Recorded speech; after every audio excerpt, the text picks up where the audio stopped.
So some of the most impactful shifts in business today aren't happening quietly. They're being driven by leaders who are challenging the way organizations think, operate, and grow. Women executives across industries are not just participating in that change, they're leading it.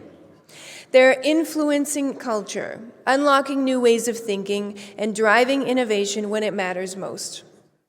Our next panel, how women executives are driving innovation and culture shifts, brings together leaders who are doing exactly that, reshaping organizations and setting new benchmarks for success. So with that, let's give a warm welcome to our moderator, Dr. La-Trice Johnson, founder and CEO of Levels and Mindset LLC.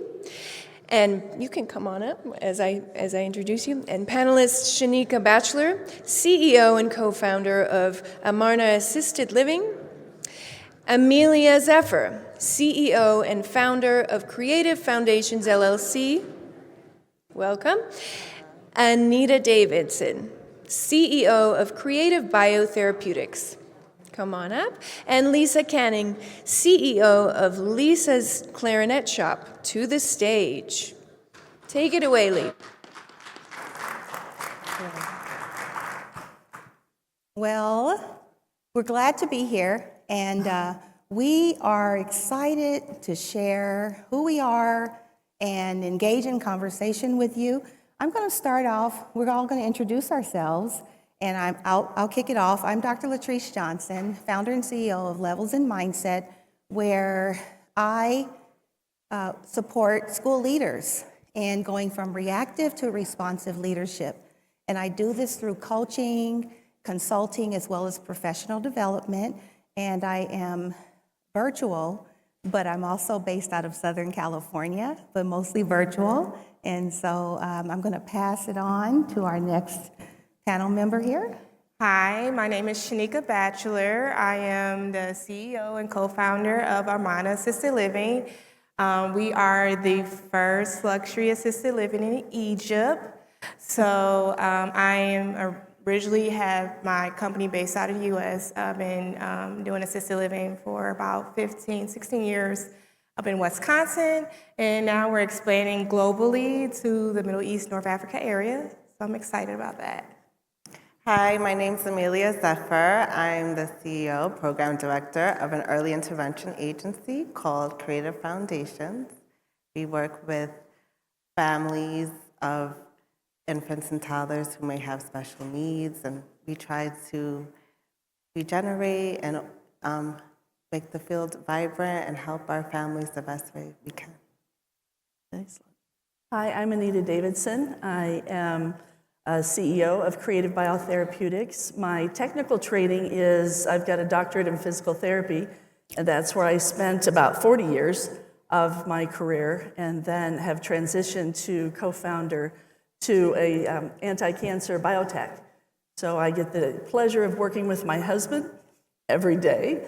Sometimes he wants to farm me out, but I'm using my years of entrepreneurial business development and such as a method to be able to drive our biotech forward to bring our novel cancer therapy to the patients that desperately need it. So I use my patients from the past that I have lost to cancer as a driving force to bring our company forward to success down the road. Hello, my name is Lisa Canning. I have been an entrepreneur since the age of 17. I launched a business out of my dorm room in the music field, and I've always believed music is a powerful resource to open hearts and minds and to bring people together. I am in an industry that is failing.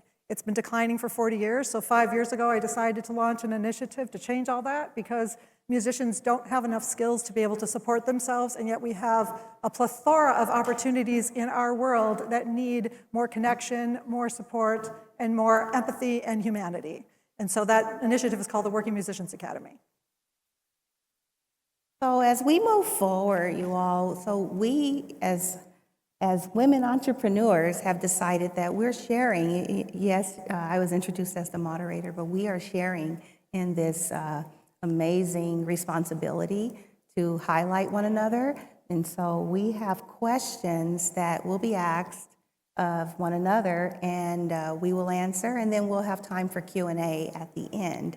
So we're going to kick it off. Sure. So ladies, what does diverse leadership mean to you, and how does it bring organizational change?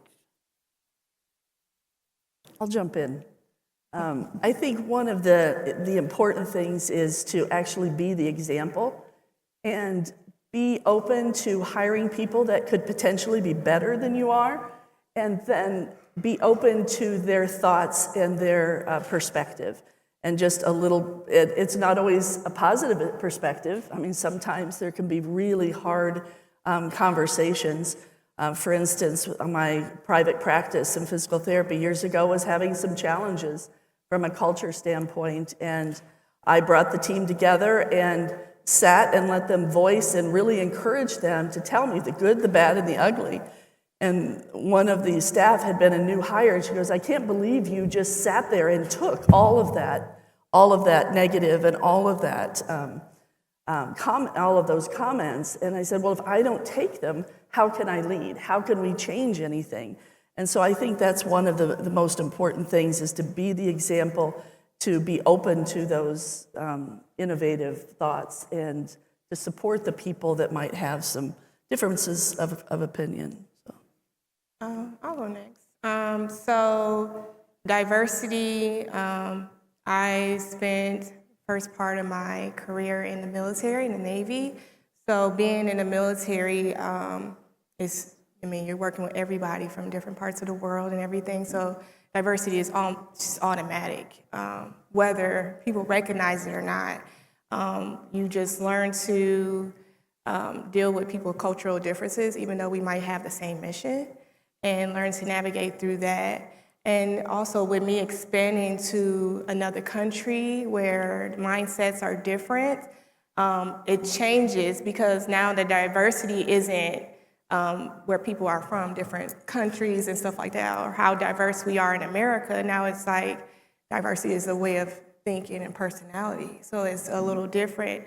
So I navigate over there differently by just understanding the culture over there, but also showing them that it's okay to embrace different thought processes, and not to make people feel that my way is better, but like, I'm listening to your way, and let's see if we can work together to figure it out together. So it's just changing the mindset, what the definition of diversity is, I guess. I would like to add on to that. There's a intellectual understanding of how we think called Herman's whole brain thinking model. And 95% of the population think in patterns and in fact base, which is 95% of the population and how you reach them. The other 5% are visionaries and have emotion, and that's where the arts and music and things that are in that nature fall in. If we don't have diversity in the room to be able to bring a rich perspective, we can't transform our ideas and get those visions to pop, because only 5% of the population come with that kind of intellect and thought process. It's really interesting. Yes, And celebrating, everybody's uniqueness, what they can bring to an organization, would be beneficial, learning about different cultures, bringing a diverse thought, because it can drive innovation in a company. Employee retention is vital. So just learning to celebrate different cultures, different differences, and seeing how it can integrate into an organization, whether it's company policies or procedures, just to make everyone feel that they're a part and that they matter. Yeah. And there's something I want to add on to. I appreciate the perspective of every lady on this panel, because it's really calling to attention how being aware of how you lead, but also who you lead, they're essential to having that diverse population, or that diverse appreciation for diversity. But before I don't want to jump ahead, because I know the next question. I'm going to let the next person read the next question, but if it's okay, I'd love to continue that about how we can be intentional. All right, I'm reading the next question, Okay. so go right ahead. Our next question is on ROI and business impact. So when we talk about diverse leadership as a strategic, how can you, as a CEO, increase return on investment, and what tracking do you utilize to actually measure success? Yeah, so here I am again. So, sorry. So here's the thing. The way that we can get our return on investment is being intentional. And what I mean by intentional is it's going past what I would, and this is not to offend anyone who is looking at the surface level, I'm just going to call it the fluff, going past the fluff. And what I mean by that, getting to the data of how we are strategically bringing your staffing into the fold. So what I didn't mention, I mentioned that I support school leaders. I am a former principal. I've been in education for almost 30 years. And in that time span, there's something that I was always intentional on, and that is not just my students and the diversity and the equity involved of how am I supporting my students, but also when I became a principal, how I supported my teachers, who support our students, who support the community. And so what I mean by that, if I'm looking at data and I'm looking on my campus, is this a reflection of the community? And how do I know? Well, I'm looking at the data, and I'm also talking with my leadership team, and we're strategically bringing the mission together. And so that's what I view as return on investment, because we're investing into the community, and we have to be a reflection of that community. And I want to pick up from that thought. Yes. And I want to talk about the fluff. Yeah. Actually, fluff has an incredible amount of ROI, and here's the story. About 20 years ago, I did an internship with an organization that went into Fortune 500 using music, dance, and theater. And they strategically worked with leadership who are having intrinsic problems with their communities, getting people to get along and getting people to be able to make progress. And over short weekends of instrumentally using these tools to engage everyone, making them participate, making them sing, having them act, having them become a part of the arts, they were able to make monumental shifts that saved them hundreds of thousands, if not millions of dollars of salary and wasted effort, because it's a catalyst. So you have to use the right tool at the right time, and sometimes fluff is ROI. Well, I agree with you, Lisa. And here's why. When I say fluff, I don't mean those programs that you support. And so, because as a matter of fact, I was a principal in a very popular city in a very popular district called Palm Springs. And I'm going to say it because that's where I was. But in that city, we had so many arts programs that really supported our students, and we made connections between education and how we trained our teachers and how we incorporated the arts, and that includes theater, music, dance, and so forth into that. So when I say fluff, I don't mean, I want to be very clear, I don't mean the programs themselves. It's not, I mean looking past the surface of our actions, of what we do. And it can be pretty, but how do we back it up? And my intent wasn't to criticize you in any absolutely. way. No, absolutely. It was that in the clear it up. business community, it is not recognized as the highest level, actually sometimes, of being able to create change, because it's looked at as not essential or not necessary. And that's what I meant by We that. agree. Yeah, absolutely. Can I just add a little bit? So I feel as working in the healthcare field, so the statistics is like mostly 90% of it is women that do the management and most of the work of the healthcare field. You know, we go to the hospital or whatever, it's a good chance that it's a woman taking care of, you know, your loved ones. But when we look at those CEOs and those people at the top, they're men, right? So I think when it comes to being a CEO, a woman CEO, and supporting a other women to encourage them to be CEOs and stuff like that, and looking how we're having a return on investment, you know, it's a little more pressure on us because we have like I feel like our reach is like, we got to work a little harder. So I think when it comes to talking to your employees and stuff and learning to humble yourself, and this is for anybody, male, female, anybody, but learning to humble yourself. Whenever I come into a new department or I became a new director of some place, I always come in there humble, and I talk to my employees on a horizontal level, not a I'm the boss, you are subordinate type of situation.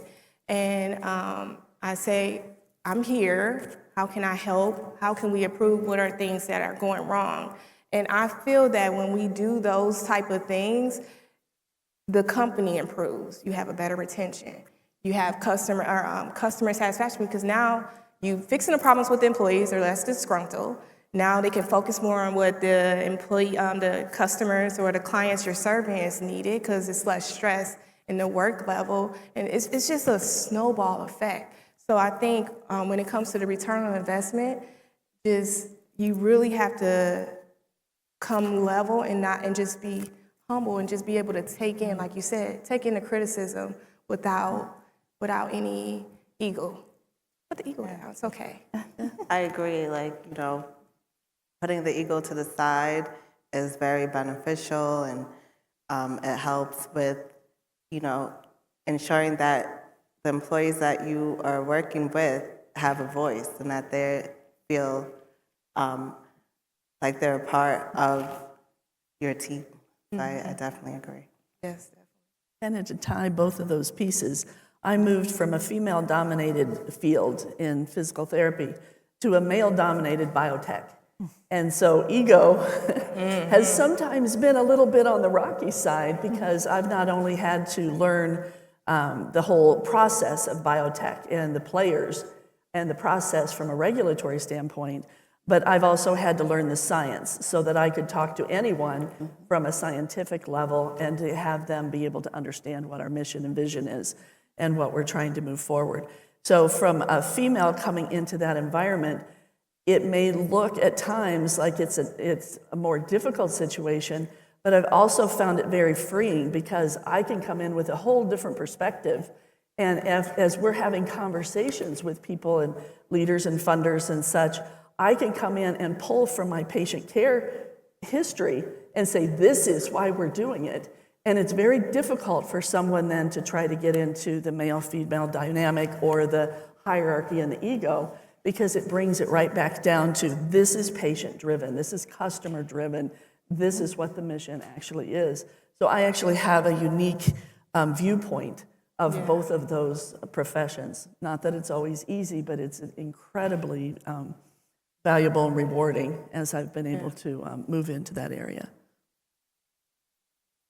Oh, wow, wow, wow, wow. There's so much wisdom up here, and not just wisdom, but experience that has built that wisdom.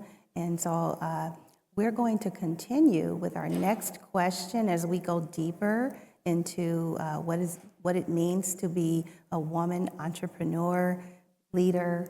And so as we move on, we're going to go ahead and listen to our next question. All right, so the next question is, what are the key cultural shifts organizations must make to truly leverage women leaders as drivers of innovation? Go first. Sure. You know, we started with Adam and Eve, and it took Adam and Eve to make our world work. And so it would be very helpful if we thought of the problems and solutions as being driven by both sides. And we all have something to contribute. Women might have to work a little harder to sometimes be able to help, but I think that it's an incredibly important thing to remember that we need each other, and that together things happen in profound ways when we come together and allow our differences to be part of the solution, and that the female energy and male energy are just very, very complementary and also very different. And it really does present an opportunity to not only let a woman lead, but it also allows a man to be able to benefit from that tenacity and that driving force that women bring to the table and their ability to get things done. Well, I want to add, I love that as a leader, having that balance, when you are in an environment where you have balance of voice, whether it be male or female, and you have that balance of voice and respect, the organization thrives at a much greater pace. And that's not an easy pathway to get to. And so having opportunities as leaders where those you are leading are needing that voice, give them that space to exercise that voice and not let it be something that, so the last panel that was up, if anybody was in the room, mentioned something very similar to having that equal amount of voice. So in a culture, in an organization, allowing that voice and not letting it be something that is damaging, as in you don't want to speak up because you're going to be perceived a certain way. That brings about a very toxic work environment, and that's something that, you won't find the growth at a natural pace, and it's not sustainable. So the cultural shift has to lie in voice and how you guide that voice to be heard without penalty. I want to add, so I went to listened to a panel earlier in healthcare, and they was talking about women in healthcare. And the thing is, women naturally have this instinct of nurturing, right? Now, when it comes to business, we're converting into that nurturing care. That's what women bring into business, that softer touch, right? But it doesn't mean that we can't lead, but we bring a more empathetic approach to things. So I think for leveraging, because this is just statistical facts, companies that have women in leadership have a better ROI. They do better, have better sales, just statistics. Why? Because we're bringing that nurturing, we're caring a little more, we're listening a little more, we're a little more compassionate. So with the business world, just the world period, is a male-dominant field. I think a leverage for companies is for men to be able to have access, like open doors to listen to women more and see how their thoughts and their ideas can help the business. And also for women to support each other more and, help bring the next woman up. And I think if it's just like everybody supporting each other just equally and thinking things differently, and I think it's going to happen because there's just a cultural shift on the way people think. And, I was just explaining to the ladies, life is just so much different as business owners now versus when a lot of us started 15, 20, so many years ago. And how business owners think now is so much different. We have so much social media, we're more aware of people's feelings and cultural sensitivities, so I think we should embrace those things, embrace the knowledge that we're seeing, and let it be the driving force to elevate your companies. And kind of going along with that, I think being courageous enough to challenge the status quo and help with that transition, and being open to actually flipping the organizational chart upside down. There was a speaker earlier who did that, and I'm like, that slide took my idea. Years ago, I was tasked with leading a project team in one of the hospitals that I worked with. And we really looked at how could we improve patient access. And we decided that we were going to redo the organizational chart. Now, I was supervisor level at best at that point, so I was a 27-year-old kid. And we decided to redo the organizational chart. So we put one sheet of paper for every job title in the whole organization. And we put the patient was at the top, and we put all senior leadership at the bottom and all the people in the middle. And we put it all around the room. So for the weekly C-suite meeting that we had with the group, they walked in and they saw visually this new organizational chart.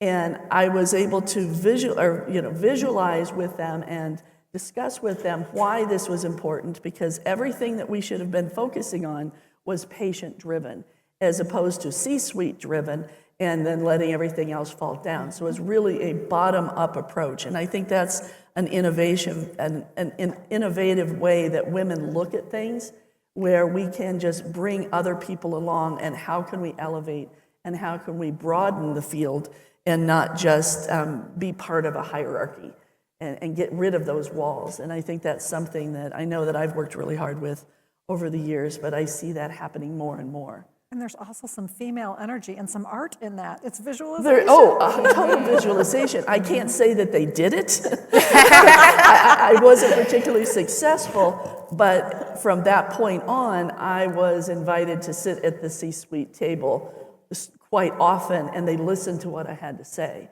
And it progressed me into other leadership positions, which was, hugely impactful. But it's having that courage. I was scared to death to do it, but I was going to do it anyway because it was the right thing for the patient.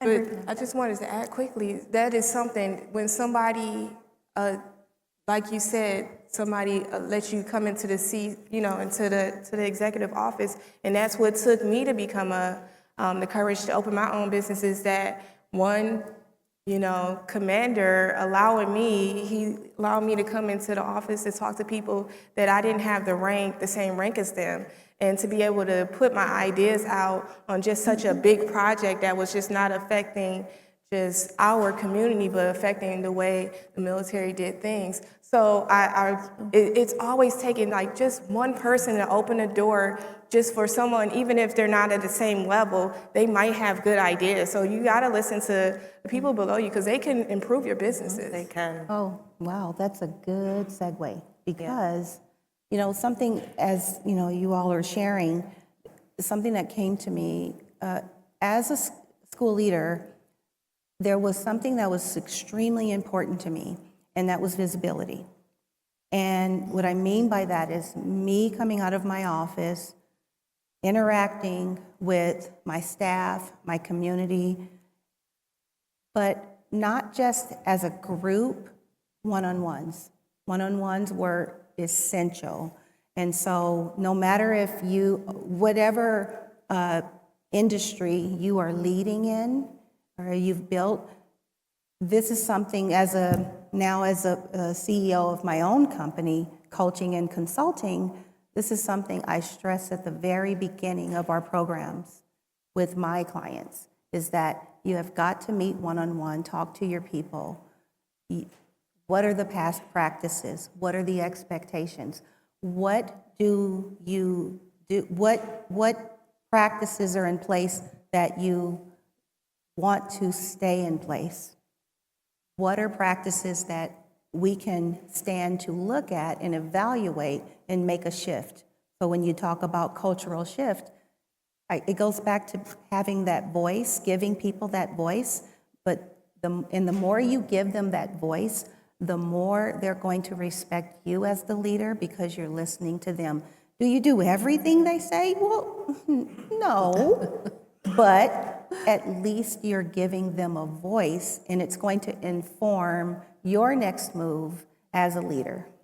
I think Amelia went to say. Yes, and Amelia. Yeah, I think it's important to give everyone a voice. It can enhance an organization tremendously. Just to piggyback off of what you all are saying is, women leaders should try to challenge the status quo, making sure that everyone is afforded the same opportunities within the organization to improve themselves, because in the end, they will remember that, and they will respect you for giving them that opportunity that they may not have gotten. And it just makes an organization better, and eventually makes the world better, I think. Yeah, it makes the world better, so. Yeah. All right, so we are coming up on our next question. And so we're going to go ahead and listen to our question, and then we're going to engage in more conversation. Speaking of Yes. giving women a voice, thank you, Education 2.0, for giving us 5 ladies a voice today. We really appreciate being able to be here with you. And so there's such a powerhouse on the stage. I feel so lucky to be here with these wonderful women with such diverse backgrounds. And so our question is, if we could go back and tell ourselves 1 or 2 things that would make us better leaders or more effective leaders, what would those things be? So, You want to go first? I'll go first. If I could go back, I would say for myself to speak more, be a little more confident. I think by elevating yourself helps for people to get a better idea about you and what you stand for and what you pretty much would like for yourself when it comes to career or when it comes to developing businesses. It's just being more confident to speak more. I'm going to just, before we move on, I was Okay. just given a notice that we have about 5 more minutes. Okay. So, boy, is this fast. Yes. yes, absolutely. I want to tap onto that because I think confidence is something that Yeah. is kind of a really strong underlying. And I guess I would go back to myself and say, stay humble and stay kind. Those are 2 things I wouldn't change, but I would take credit for the work that I did.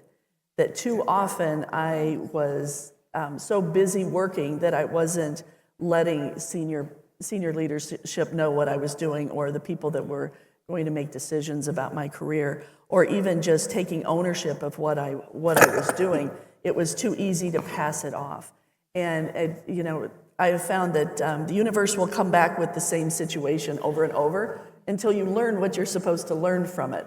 So it took a couple of different organizations in the same situation before I started to learn it. But I would have taken credit, and not in a me way, but in a way of this is what value I have to add to the organization. And I would piggyback off of that and basically just say that the things that come really easy to you, and when people come to you for those things, take credit for them and start speaking about them and start leading around them. Because you, as a young person, don't recognize all the things you're good at, and you push them off and be like, it's no big deal, but it is. I think I'm going to say it's crazy that we all saying the same thing, but it shows what's the importance that we all, especially women, we told to be more humble, not to be so boastful. And just, I think American culture is saying don't be so boastful, but I learned that when I was active duty, like we had to do this brag sheet, and you need to be boastful, especially as an entrepreneur. How's somebody gonna know what your business is if you don't tell them? True. You're supposed to be bragging about your business because who else is going to, okay? So as an entrepreneur and a CEO and whatever leadership position you is, you need to be able to be boastful and say, this is what I do, this is what I've done, and who else is gonna know if you don't say it? Right. And that's how you move up in the ladder. That's how you get recognized. That's how people know where I can go to them about this because, oh, they said they did this. If they're not hearing those conversations because you're quiet, you will stay stagnant. So I think everybody needs to be more vocal about what they do and brag about it. Come on, you worked so hard. Somebody got to hear it. Yeah, and I share and agree with what each of the ladies here on this panel has said about what would you tell your younger self. Nowhere in my career growing up that I thought I'd ever say I would be an entrepreneur, but I am now. And here's the thing. The key is that I gave myself permission to do it. And I gave myself permission, and once I did that, even when you're scared, as I didn't have all the answers, but I figured them out. And as I went a little further, I figured it out. So you are equipped. Give yourself permission. Know that you're equipped. And what you don't know, go and seek the answer. Because I guarantee you there's someone out there that can support you in that answer. And so I'm going to wrap up with that. we thought we would have time for Q&A, and so we are going to go ahead and wrap up, but if you find that you want to speak to us outside of us being on the panel, please be sure to connect with us. We're here at the conference, and any of you ladies on LinkedIn? I'm on LinkedIn. I'm on LinkedIn. And so we thank you so much for being such a gracious audience. Thank you. Thank you. Thank you.